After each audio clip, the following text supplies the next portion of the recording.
Waalaikumsalam warahmatullahi wabarakatuh. Bismillahirrahmanirrahim. Al-Fatihah ala hadhihi wa ala kulli nabiyyin salihah wa ala man rasulih Allahu alaihi wa sallam ala man nawa al-habib Muhammad bin Haqqi wa ala man nawa Muhammad sallallahu alaihi wa sallam ala man nawa wa ala man nawa syekh bin Mughazali wa ala man nawa syekh Muhammad bin Ahmad bin Ali wa ala A'udzu billahi minasyaitonir rajim. Bismillahirrahmanirrahim. Alhamdulillahi rabbil alamin arrahmanir rahim maliki yaumiddin. Iyyaka na'budu wa iyyaka nasta'in ihdinas siratal mustaqim siratal ladzina an'amta 'alaihim ghairil maghdubi 'alaihim waladdallin. Bismillahirrahmanirrahim. Alhamdulillah wassalatu wassalamu ala Rasulillah Muhammad ibn Abdullah wa ala alihi wa sahbihi wa man wala wala hawla wala quwwata illa billah. Awina ta'alluma wa ta'lim wa naf'a wal intifa' wa tadhakkura wa tadhkir wa ifada wa istifadah wal 'athu ala tamassuki bi kitabillah wa sunnati rasulih wa da'watu ila al-huda wa dalalatu ala al-khair ibtigha wajhillahi wa mardatihi wa qurbihi wa thawabihi min Allah ta'ala. Alhamdulillah, puji syukur kita panjatkan kehadirat Allah Subhanahu wa taala, di mana alhamdulillah pada malam ini kita diberikan nikmat Islam, nikmat iman, nikmat sehat wal afiat, dan mudah-mudahan Allah Subhanahu wa taala memberikan kita panjang umur dalam taat kepadanya, ditingkatkan kecintaan kita kepada Habibina Muhammad sallallahu alaihi wasallam, sehingga kita bisa berjumpa berkumpul dengan beliau dunia dan akhirat. Amin ya rabbal alamin. Yaqul musannif rahimahullahu taala fi kitabih ila an qala fi hikmati sholatil jum'ah. Pada hari ini kita akan membahas tentang hikmah pelaksanaan Allah Ta'ala fi kitabih ila qala amarana Allah Ta'ala an nahdura sholatul jum'ati marratan kulla asbu'in linata'araf wa nata'alaf wa nattahid wa qad qalu innal ittihadu quwwatun wat tafarruqu dha'fun. Dinyatakan oleh pengarang kitab amaran Allah Ta'ala, Allah Subhanahu wa Ta'ala memerintahkan kepada kita an-nahdura, agar hadir sholat Jumat, menghadiri sholat Jumat marratan kullu asbu'in, sekali dalam satu minggu. Ini perintah dari Allah Subhanahu wa Ta'ala sesuai dengan firman ya Allah Subhanahu wa Ta'ala berfirman, ya ayyuhalladzina amanu idza nudiya lis-salati min yaumil jum'ati fas'au ila dzikrillahi wa dzarul bai'. Dzalikum khairul lakum in kuntum ta'lamun. Dan Rasul sallallahu alaihi wasallam bersabda, al-jum'atu 'idul mu'minin atau kama qala sallallahu alaihi wasallam.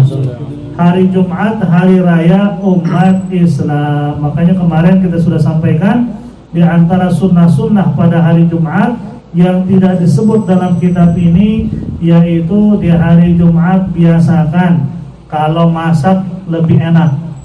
Nah, itu di Hadramut begitu tuh, kalau hari Jumat masak enak-enak hari Jumat. Nah, biasanya nggak masak daging, jadi masak daging. Kita pun di Darul Mustafa, di tempatnya Habib Umar begitu, kalau hari Jumat masaknya itu daging, entah daging kambing, daging unta. Tapi kalau di hari-hari biasa emang biasanya telur dan sebagainya, namanya juga santri ya. Santri makanannya kayak militer, apa adanya. Di situ pun disunahkan bahwa uang belanja ngasih ke bini agak digedein dikit di hari Jumat. Biasanya hari biasa ngasihnya apa? Berapa hari biasa? 150.000 sehari. Berapa? 100.000 sehari, 3 juta sebulan ya. 50.000 dikit banget itu. Kasih tambahin dikit lah, 60 atau 70.000, 75 dalam hari Jumat. Itu insya Allah berkah, karena itu hari Id, hari raya.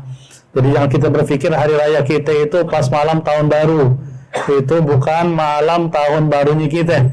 Itu perayaan bagi orang-orang yang berbeda agama dengan kita. Kita turut gembira dengan masuknya tahun baru. Kegembiraan kita itu maksudnya mudah-mudahan dengan masuknya tahun baru itu kita semakin baik perilakunya, semakin baik perbuatannya, bagus. Cuman kalau merayakannya gembira sebagaimana gembiranya orang-orang di luar Islam, itu bermasalah dan akan menjadi ancaman bagi iman kita kepada Allah Subhanahu wa Ta'ala. Tahun baru Islam kita nggak peduli, tapi tahun barunya Masehi, Masya Allah deh, beli petasan sampai 1 juta. Kan begitu. Orang Islam itu, bukan orang luar Islam. Giliran tahun baru Islam, bawa di masjid baca doa awal tahun maupun akhir tahun. Ada juga orang Islam muncul doa awal tahun akhir tahun, beda. Semuanya beda, ada pusing dengarnya. Linata'arafa, untuk apa kita berkumpul pada hari Jumat di masjid untuk salat Jumat? Tujuannya linata'araf, supaya saling kenal. Kan kadang-kadang kita duduk habis salat Jumat, habis doa, kiri kanan kita nggak kenal, salaman jadi ngobrol, jadi kenal fulan bin fulan siapa. Itulah tujuannya ada Jumatan, karena agama selalu memperhatikan persatuan antar umat Islam. Makanya ada pepatah begini, al-ittihadu quwwatun, persatuan adalah kekuatan, wa tafarruqu dha'fun, dan bercerai-berai itu adalah kelemahan. Jadi kalau kita ingin kuat harus bersatu, singkirkan berbeda pendapat antara mazhab, antara aliran. Kita satu kalimat asyhadu an la ilaha illallah wa asyhadu anna muhammadan rasulullah. Karena di negara kita semakin muncul banyak orang-orang yang memanas-manasi situasi, di mana mereka mancing-mancing amarah umat Islam. Baru tadi saya dapat postingan baru, video katanya di Bekasi Timur, katanya, cuman cari info lagi lebih lanjut, ada orang nulis Bismillahirrahmanirrahim di jalan raya, motor lewat aja, nggak nengok itu tulisan apaan, itu geblak lagi tuh lewat tuh, dia nggak mikirin lagi yang ditulis apaan di bawah, itu siapa nulis. Jadi mereka mancing dulu, emang sengaja. Gimana caranya umat Islam marah? Padahal Anda berkali-kali bilang, umat Islam di negara kita jangan dibikin marah. Umat Islam di negara kita udah sopan banget, dibikin emosi mereka tetap sabar, dihina nabinya mereka cuma demo, Al-Quran disobek demo, nggak ngamuk nggak apa, masih punya sopan santun. Itulah orang Melayu. Cuman jangan terus-terusan, hati-hati. Umat Islam kalau sudah meledak, demi Allah, saya berkali-kali bilang, peluru tajam nggak ada artinya. Coba aja. Itu mengandalkan kita punya AK-47, punya senjata otomatis, fadhal lebih pakai, nggak bakal berarti kalau sudah umat Islam. Maka jangan dipancing-pancing terus. Jangan kayak di Timur Tengah, cukuplah orang Arab itu begitu, nggak bisa dipancing sedikit kan? Perang, orang mereka begitu, nggak ada kayak gitu. Sabarin aja, nggak bisa. Di sana langsung perang dan nggak peduli siapa yang menang, siapa apa kalah. Itu umat Islam di sana. Di Indonesia, masya Allah, sopannya luar biasa, akhlaknya luar biasa, jaga persatuannya luar biasa, nggak menghina agama lain dan haram menghina agama lain. Itulah orang Indonesia. Cuma kenapa ada oknum-oknum yang manas-manasin situasi, seolah-olah mereka ngeledek pengen umat Islam marah, padahal mereka nggak sadar umat Islam kalau sudah marah kacau di mana-mana. Contoh aja, jangan mancing-mancing umat. Jangan kita melihat umat Islam selama ini di Indonesia diam, bukan berarti takut. Kalau sudah meledak, demi Allah nggak ada arti semua yang nanti punya. Senjata sehebat apapun nggak ada artinya. Umat Islam itu senjatanya iman. Nah, iman. 313 bawa pedang cuman 7. Lawan 1000 pasukan bawa peralatan lengkap, yang menang yang bawa pedang 7 biji doang. Nah, itu umat Islam. Jadi itulah kita yang bawa berkali-kali, gimana mudah-mudahan penegakan hukum itu ada. Hal-hal kayak gini jangan diremehkan. Yang kita bingung kalau yang berkaitan dengan ulama, masya Allah cepet banget, selesaikan, tangkap, usir, jangan dibiarkan. Kalau begini agama itu dihina, bismillah ada. Nabi itu dihina, ente apain? Bikin sendal, di belakang sendal tulisannya Allah, biasa aja, cukup muncul minta maaf, selesai. Kan luar biasa nih. Ini masalah kita sama Allah nih di hari kiamat. Ente pas mati nih, sebagai siapapun penegak hukum, mau dia polisi, mau dia siapapun, ente muslim, melihat agama ente dihina, wah ente diam, nggak ente proses secara hukum karena jabatan, karena fulus, hati-hati. Di dunia emang ente berkuasa, dicabut nyawa ente, selesai. Ente bakal lihat tuh semua ulama-ulama di alam kubur yang mereka masih hidup, yang mungkin selama ini kita remehkan maupun kita hina. Ente bakal minta maaf dan tidak ada minta maaf lagi di alam kubur. Maaf, amal sudah tertutup, itu harus kita pikirin. kullu nafsin dha'iqatul maut, setiap makhluk yang bernyawa pasti akan mati. Tapi mudah-mudahan kita doakan insyaallah negara kita selalu aman, damai, menjadi baldatun thayyibatun rabbun ghafur, amin ya rabbal alamin. Wa nata'alaf, tujuan daripada salat Jumat di samping kita saling mengenal, wa nata'alaf, saling mencintai, karena dengan sering-sering ketemu, jabatan tangan, apa kata Nabi dalam hadis yang begitu panjang, tidaklah ada dua orang muslim berjumpa dan mereka bersalaman kecuali Allah Subhanahu wa taala sudah menggugurkan dosa keduanya sebelum tangannya dilepas. Salaman sesama muslim dari hati, dosa gugur.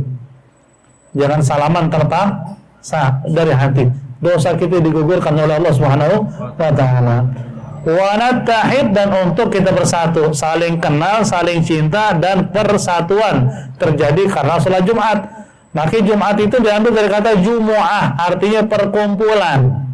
Maka Allah memerintahkan kita berkumpul seminggu sekali umat Islam di satu masjid bersama-sama supaya semakin kuat hubungan kita sesama muslim. Itu tujuannya. Maka dalam ilmu fikih, kalau satu daerah, satu RT masjid lebih dari satu, itu bermasalah. Boleh gak ada dua masjid di RT yang sama? Nggak bisa. Yang sah yang mana? Yang takbirnya duluan. Kalau kata Imam Malik dalam madhabnya, yang sah itu yang paling tua masjidnya, yang duluan dibangun. Kalau Imam Syafi'i enggak, yang paling duluan takbiratul ihram pas hari Jumat. Yang belakangan takbirnya mereka harus sholat zuhur. Itu hukum dalam fikih. Kenapa sampai segitunya? Karena emang Islam nyuruh kita itu berkumpul, bukan pisah-pisah. Boleh gak lebih dari satu masjid, satu daerah? Boleh, dengan 3 syarat. 3 syarat. Lebih dari satu masjid dibangunkan sholat Jumat, ya. Kalau sholat fardu bisa, masjid banyak pun boleh.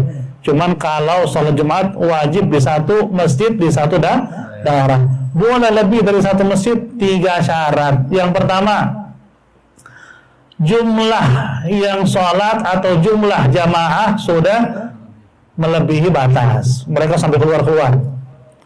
Kayak di Al-Ikhlas nih, kan itu udah melebihi batas, jamaah sampai keluar. Tiba-tiba kita bikin masjid, mungkin gaduh juga sih bikin masjid. Cuman tiba-tiba kita bikin masjid, boleh nggak? Boleh, selama nggak ada masjid yang lebih dekat, karena sudah penuh dan jamaah sudah nutupin jalan. Karena ibu-ibu dari pasar segala macam, mereka juga terhalang untuk lewat karena mereka nggak wajib sholat Jumat. Jadi boleh nggak ada masjid lagi? Boleh, kalau mau dibikin. Cuma di sini ada masjid Pudorena, masjid dekat-dekat semua sih, nggak bisa bikin masjid lagi. Itu yang pertama. Yang kedua, jika masjid yang ada beda aliran, tiba-tiba kita bikin masjid lagi karena masjid yang ada alirannya beda.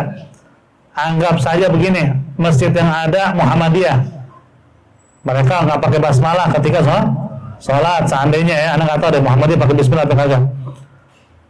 Kita mau bikin masjid lagi boleh, karena dalam mazhab kita Syafi'iyah wajib pakai basmalah ketika sholat karena beda mazhab. Tapi meskipun demikian tetap persatuan dijaga. Kemudian yang ketiga, antara masjid yang ada dengan masjid yang sedang dibangun jaraknya berjauhan meskipun satu wilayah. Jadi masjid Al-Ikhlas, orang-orang yang Cisalak juga yang di ujung, seandainya 500 meter dari sini, kalau mau sholat ke Al-Ikhlas, banyak yang nggak punya motor, harus jalan kaki. Mereka akan lelah untuk hadir 1 sampai 500 meter sampai 1 kilo. Akhirnya di sana bikin juga masjid, boleh karena jaraknya berjauhan. Jadi karena jarak jauh, beda mazhab, dan jumlah jamaah sudah melebihi batas. Selain 3 syarat ini, nggak boleh ada Jumatan lagi. Maka Anda juga termasuk orang yang dijadwalkan di daerah tertentu. Anda nggak mau sebut daerahnya, nanti jadi fitnah. Ada musola jadi masjid. Awal-awalnya kita nggak tahu karena kita belum pernah ngajar di wilayah situ. Dia masukin khutbah Jumat, kita khutbah 2 tahun ada khutbah di situ. Dan pas kita udah mulai ngajar di situ, ketahuan bahwa itu musola jadi masjid. Sedangkan masjid yang ada masih kosong. Jaraknya nggak ada sampai 200 meter. Paling 200 meter jaraknya. Kenapa bikin masjid lagi? Nah ini kan nggak bisa jadi alasan. Karena Anda boleh tahu, Anda berhenti Jumatan di situ. dijadwalin, dan bilang nggak usah lagi karena kagak sah. Semua harus kumpul di masjid yang induk karena masih satu wilayah dekat dan masjid masih luas. Adhif ila dzalika anna al-imam yaktubu al-hadirin ya'muruhum bil ma'ruf wa yanhahum 'anil munkar. Di samping itu si imam ketika khutbah dia akan menyuruh kepada yang hadir untuk berbuat baik dan mencegah dari perbuatan mungkar. Maka Nabi bilang, khutbah Jumat itu yang wajib rukunnya saja. Itu yang wajib. Apa yang wajib? Anda berdiri. Sana malasnya khutbah di satu tempat. Orang-orangnya sana kita gedek deh. Nggak pernah sholat fardu tapi sholat Jumat doang. Ada yang begitu. Ada juga yang nggak pernah sholat Jumat tapi sholat fardu rajin. Ada yang nggak pernah sholat Jumat atau sholat fardu, sholat Id di depan. Macam-macam nih manusia akhir zaman. Anak malas khutbah panjang. Udah anda berdiri aja dah. Apa yang harus anda baca? Alhamdulillah. Allahumma salli wa sallim ala sayyidina Muhammadin wa ala ali sayyidina Muhammad. Amma ba'du ittaqullah. Bismillahirrahmanirrahim. Qul huwallahu ahad. Anda duduk. Selesai khutbah pertama. Berdiri. Alhamdulillah. Allahumma salli wa sallim ala sayyidina Muhammadin wa ala ali sayyidina Muhammad. Amma ba'du ittaqullah. Allahumma ighfir lil muslimin wal muslimat. Qomat. Selesai. Itu yang wajib. Cuman tetap sunnah diisi. Ada mau'idahnya. Ada nasihatnya. Karena banyak yang hadir sholat Jumat gak pernah ngaji sama sekali di luar. Minimal seminggu sekali dapat apa? Dapat siraman rohani. Biar dia sadar bahwa dia harus ngerti dan nuntut ilmu agama. Makanya orang-orang soleh bilang apa? Kalau pahala yang Allah bagikan di majelis ilmu Allah tampakkan, nah saya orang hadir majelis itu bunuh-bunuhan. Dia bisa hadir majelis, bisa paling ke depan, bisa semakin dekat dari guru, akan bunuh-bunuhan orang. Cuman nyatanya Allah sembunyikan, tergantung iman kita. Benar, orang yang sering hadir majelis itu nggak akan menyesal la dunia wal akhirat. Hadis jelas dari Nabi. Nabi bilang, talibul ilmi, orang menuntut ilmu yang ikhlas karena Allah, dia punya rezeki langsung Allah tanggung. Lah emang rezeki di luar itu bukan Allah tanggung, Allah tanggung. Cuman kalau buat talibul ilmi lebih khusus. Rezekinya Allah atur lebih khusus. Itu ada hadisnya. Yang penting hadir ya. Jangan takut miskin dan melarat kalau dia sedang hadir majelis. Lo kalau hadir majelis gimana kerjaan aneh? Jangan takut, yang penting ikhlas. Coba belajar ikhlas deh. Ente kalau udah sampai ke titik ikhlas, ya Allah, dunia ngikut. Ente buka apa aja langsung manjur. Usaha apa aja berjalan, pasti. Kenapa? Langsung Allah ngutus malaikat khusus. Ini fulan bin fulan talibul ilmi, buka usaha ini, bikin rame. Dia punya rezeki begini-begini, buat sedekah begini-begini, bikin banyak. Langsung kontan. Itu buat orang nuntut ilmu. Cuman di situ kembali lagi ke yakin dan ikhlasnya. Kalau nggak yakin ya repot. Nah, makanya kita jangan bicara akhir zaman begini seperti orang ateis. Semua pakai akal. Kalau semua pakai akal, pasti kita binasa. Pasti binasa. Semua pakai akal, pakai logika. Nggak lagi iman dipakai. Itu kan salah satu cara yang tidak dibenarkan. Seperti Qabil, ketika dia membunuh Habil, kecemburuan naik, nggak terima, dia punya ladang lebih subur, si Habil, si Qabil ladangnya rusak, nikah sama saudara kembarnya si Qabil lebih cantik, nggak nerima, dibunuh saudaranya karena pakai akal tuh. Gimana cara gue selesaikan masalah? Gue udah sakit hati. Satu-satu cara ya bunuh, biar orang nggak kelihatan lagi. Padahal itu pakai akal dia benar apa tuh? Ternyata nggak benar, nggak nyelesain. Udah ngebunuh baru menyesal. Itu kalau pakai akal. Kalau pakai iman nggak begitu. Maka itulah bedanya cara kita berpikir pakai iman maupun pakai akal. Kemudian wabidzalika yata'allamuna marratan kulla asbu' min sama'il mau'izah. Oleh karenanya minimal yang nggak pernah hadir pengajian, ketika hadir sholat Jumat dia dapat ilmu seminggu sekali minimal. Makanya diisi dengan yang berbobot, jangan isi hal-hal yang nggak penting. Walafu, terkadang kalau khutbah Jumat itu kita isi dengan bahasa politik juga udah nggak pas. Orang lagi haus agama, politik semakin hancur karena manusia jauh dari agama. Itu masalahnya. Edukasi pemimpin zalim kayak gimana, kayak kita jauh dari Allah, makanya begitu kejadiannya. Maka gimana caranya sebarkan akidah dengan baik, insya Allah negara bakal dirubah. Karena Allah tidak akan merubah suatu kaum selain mereka sebelum mereka merubah dirinya. Maksud merubah dirinya apa kata ulama tafsir? Semakin memperbaiki diri hubungannya dengan Allah. Kalau semakin baik, Allah kirim orang-orang baik. Yang jahat-jahat Allah binasakan. Itu udah pasti. Maka satu-satunya senjata kita sekarang yang bisa kita pakai yaitu doa. Doain yang jahat sama rakyat, mudah-mudahan dikasih kesadaran. Kalau emang Allah sudah berkehendak dia nggak sadar, binasakan aja udah. Terus gimana? Kita minta disadar dulu. Kalau Allah bilang enggak, fulan min fulan, anak nggak bakal kasih kesadaran. Emang dia begitu, hilangin. Jangan ada lagi atas muka bumi. Kita doa. Kalau bisa sadar, mudah-mudahan disadarin, dikasih taufik gitu. Hidayah. Nggak ada mustahil bagi Allah, nggak ada. Pembunuh Wahsy aja bisa syahadat kok. Pembunuh Sayyidina Hamzah Al-Wahsy. Al-Wahsy ini bagaimana kurang biadabnya saat itu ya. Dia bunuh Sayyidina Hamzah pakai tombak. Udah terluka dalam lewat tersebut, hidung Sayyidina Hamzah dipotong, telinga dipotong, jantung diambil, digigit sama penyuruhnya si hidung, itu jantung. Penghinaan terhadap Nabi, paman kesayangan juga nih Hamzah. Nabi saat itu sakit hatinya. Cuman Allah bilang, udah serahkan sama Allah. Apa yang terjadi? Berapa tahun kemudian dia syahadat. Wah, ikut perang bersama Nabi, mati syahid. Jadi kita jangan berpikir, enggak, dosa itu berat tuh, kayaknya udah jauh dari rahmat Allah. Enggak ada yang mustahil bagi Allah. Cuman kalau Allah berkehendak sebaliknya, emangnya orang jauh dari Allah sampai mati kita minta. Kalau emang enggak terbaik buat umat, binasakan. Wa asyghilal zalimin bil zalimin, sibukin orang zalim dengan orang zalim. Itu kan sering kita baca setiap menjelang adzan atau sesudah adzan.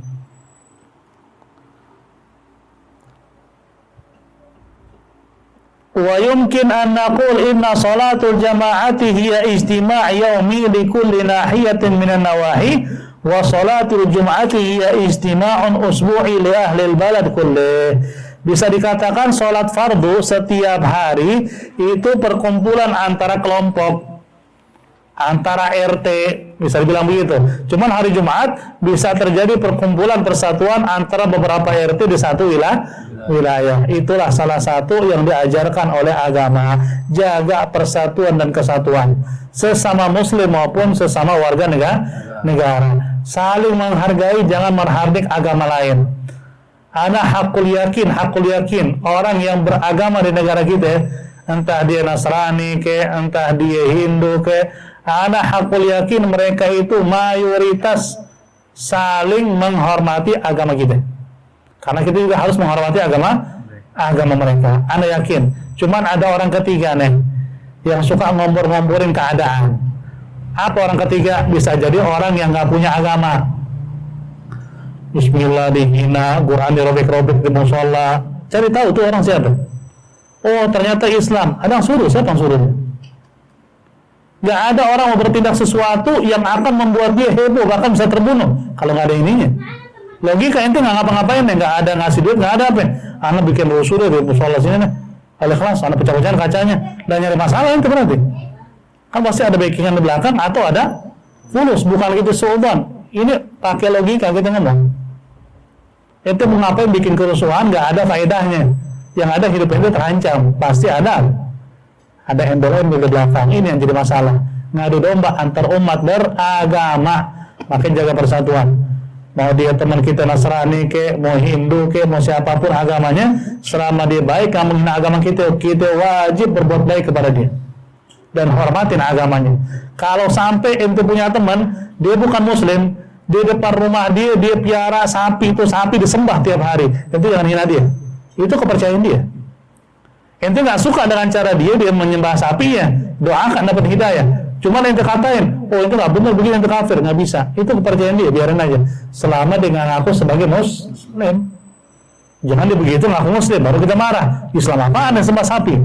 Nah itu baru kita marah. Maka disitulah harus menghormati wajib, mengakui kagak boleh. Kita saling menghormati wajib. Agama Kristen anak hakul yakin tidak mengakui agama Islam. Kita juga sebaliknya. lakum dinukum waliyadin. Tapi saling menghormati wajib, nggak boleh saling ngatain, nggak boleh saling menghardik. Wallahu a'lam bishawab. Insyaallah berikutnya kita masuk ke bab yang berkaitan dengan sholatul idain atau sholat Idul Fitri, Idul Adha. Sebelum ditutup ada pertanyaan, dipersilakan. Tolong. Nah, sholat Jumat kayak masa pandemi seperti ini, nah di tempat ada tuh ada dua, jadi di masjid bikin, di musola bikin, bagaimana itu? Tujuannya bikin dua gitu kenapa? Karena kemarin kan jaga jarak apa gitu, jadi nggak boleh berkerumun. Sebenarnya bisa tetap di masjid. Ya makanya, Ah. anak kan tetap bikin. Terus ada lagi yang bikin jadi di musola. Itu nggak dibenarkan atas dasar apa? Kalau mau, kalau begitu mendingan aja di rumah, nggak usah bikin musola. Di rumah aja kumpulin berapa orang, 12 orang kan cukup. Menurut Imam Ahmad bin Zain, itu emang nggak bisa kita jadikan rujukan. Harus minimal 40 orang. Dalam kondisi darurat kita bisa ngambil qaul ulama yang bilang 12 orang pun cukup. Itu karena darurat. Bisa. Kalau kayak gitu kan kelihatan banget itu. Kagak enak karena jaga jarak. Ya terus di musola pada jaga jarak, di musola sempit.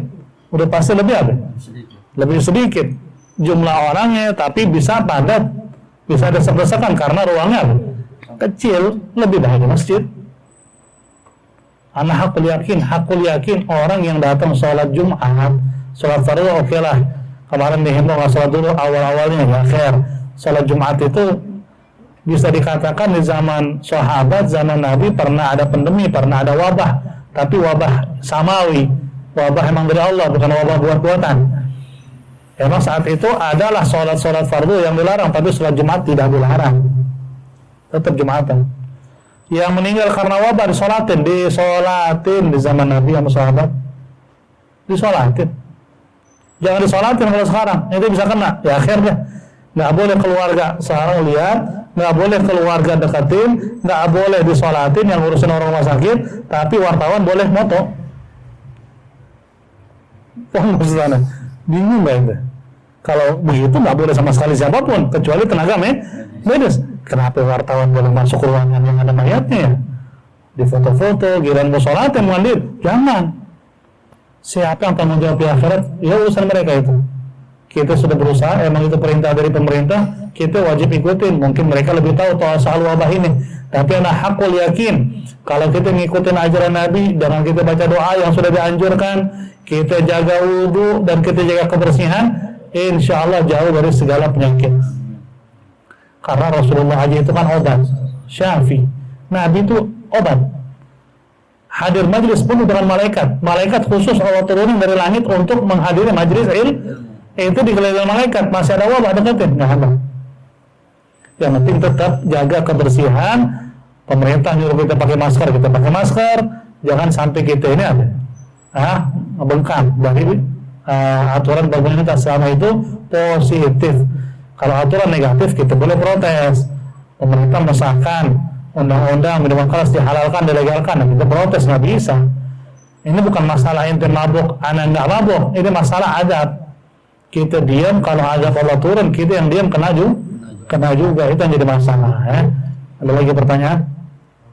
Fadhol, sorry. Pertanyaan di luar tema bin. Nah, Umpamanya si A pinjam duit sama si B, terus si A ini berjanji bahwa tanggal sekian mau diganti, maka meleset. Sedangkan si B udah ikhlas gitu. Apa ya sih yang mesti dosa? enggak. Kalau sudah diikhlaskan nggak berdosa. Berarti sudah dimaafkan. Gini aja, ada orang meninggal punya utang. Sama ente seandainya. Tiba-tiba keluarga almarhum ngomong sama ente, Satria, almarhumnya punya utang sama antum gimana 1 juta. Anda udah maafin, Anda udah ikhlasin. Hati ini nggak ikhlas, tetap dicatat sama Allah apa yang minta ucapan sebagai jawaban. Karena al-Islam yahkum bil-dhahir. Islam memutuskan sesuatu perkara secara dhahir. Tadi siapa yang angkat tangan belakang? Anjir, betul. Salam.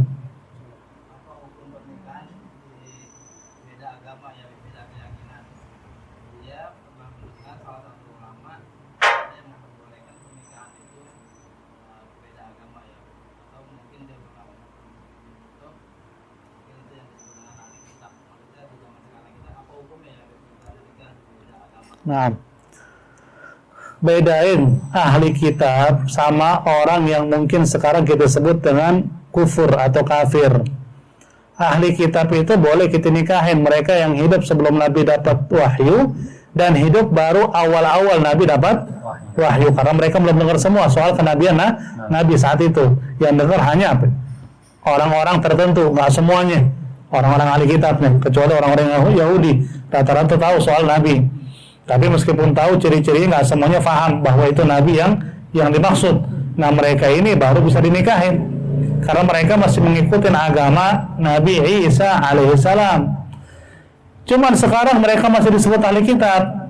Habib Umar bin Hafiz, saya punya guru, ditanya, orang yang hidup sekarang di kalangan orang-orang di luar Islam itu disebut kafir apa bukan? Habib Umar jawab begini, yang hidup setelah Nabi dapat wahyu dan dia sudah dengar tentang kenabian Nabi Muhammad, dia ingkarin kenabiannya, disebut kafir. Baca Al-Quran, wala amatun mu'minatun khairan min musyrikatin walau a'jabatkum. Nikahlah dengan seorang budak yang beriman lebih baik daripada ente menikah dengan perempuan yang merdeka yang musyrik, meskipun yang merdeka musyrik tadi bikin ente senang. Lebih baik ente nikah sama budak beriman. Al-Quran ada. Dan mereka kan bukan musyrik, kata siapa? Menurut kita musyrik. Kenapa? Karena masih ada embel-embelnya selain Allah. Berarti kan sudah ada kekuatan selain kekuatan Allah. Walaupun Allah diyakini, tapi di bawahnya masih ada embel-embelnya. Itu disebut kesyirikan, musyrik. Percaya terhadap sesuatu mempunyai kekuatan, bisa memberikan manfaat dan mudarat selain Allah. Itu dilarang. Kalau yang ahlul kitab itu yang hidup di awal kenabian Nabi atau sebelum Nabi dapat wahyu, ya. Kalau sesudahnya itu bukan disebut lagi ahlul kitab. Apalagi kitab sudah mulai ada perubahan dan sebagainya, mungkin itu bisa difahami sama orang-orang yang mendalami soal agama-agama yang lain. Itu bisa dijelasin sama mereka bahwa saya memang dalam Quran, dalam surat Al-Baqarah jelasin bahwa nanti akan ada tangan-tangan yang ada, bukan akan ada, sudah ada saat itu tangan-tangan yang jahil merubah-rubah firman Allah dari kitab-kitab yang sebelum Al-Quran. Terus Al-Quran gak ada perubahan, dijamin sama Allah. Allah berfirman, wa inna lahu lahafidhun, kami akan jaga Al-Quran, dijaga langsung sama Allah. Jadi gak bisa dimacem-macemin. Itu sudah menjadi final. Cuman ada ulama bilang itu ahli kitab segala macam, wallahu a'lam. Itu yang kita ketahui dan itu yang kita pelajari dari guru kita. Jadi mendingan carilah seorang muslim walaupun hidup sederhana dibandingin orang di luar Islam meskipun kaya raya. Ini prinsip. Karena orang di luar Islam pun menikah dengan orang Islam, gimana caranya diajak ke agamanya. Udah pasti bagaimana caranya diajak, dibujuk, sama dengan kita. Kita juga berharap membujuk mereka masuk agama Islam. Itu prinsip. Itu keyakinan mereka dan itu keyakinan kita. Masalah nggak? Nggak masalah. Seperti rumah tangga. Kalau ke agama itu seperti rumah tangga. Dalam rumah tangga aneh, ada bidding, ada anak. Jangankan orang lain, saudara aja mau datang ketok pintu, nggak mungkin langsung nyelonong. Kenapa? Bisa jadi bini kita pakaiannya lagi nggak benar. Nah, inilah yang disebut sebagai contoh agama lah. Walaupun itu saudara ketok pintu, baru rapi, baru dibukain. Nah, itu agama prinsip. Bukan berarti kita musuhin saudara. Nah, agama itu seperti rumah tangga yang bisa dikotak-atik. Maka disebut sama Allah lakum dinukum waliyadin. Satu lagi pertanyaan terakhir, ada? Lagi pertanyaan.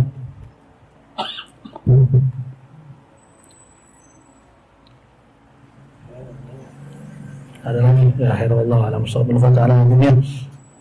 وعلى كل من تصالح من حضرة النبي بسر الفاتحة أعوذ بالله من الشيطان الرجيم بسم الله الرحمن الرحيم الحمد لله رب العالمين الرحمن الرحيم مالك يوم الدين إياك نعبد وإياك نستعين اهدنا الصراط المستقيم صراط الذين أنعمت عليهم غير المغضوب عليهم ولا الضالين غافر من محمد فاتح سر الفاتحة لكم بالفاتحة فرجنا من كشف الهم من عبد خير محمد بفضل سبحان ربك رب العزة عما يصفون وسلام على المرسلين الحمد لله رب العالمين يا ربنا اعترفنا بأننا اغترفنا وأننا أسرفنا على لظى أشرفنا فتب علينا توبة ويسر لكل أوقات واستر لنا العورات وآمن الروعات واغفر لوالدينا ومولودينا والأهل والإخوان وسائر الخلان وكل ذي محبة أو جيرة أو صحبة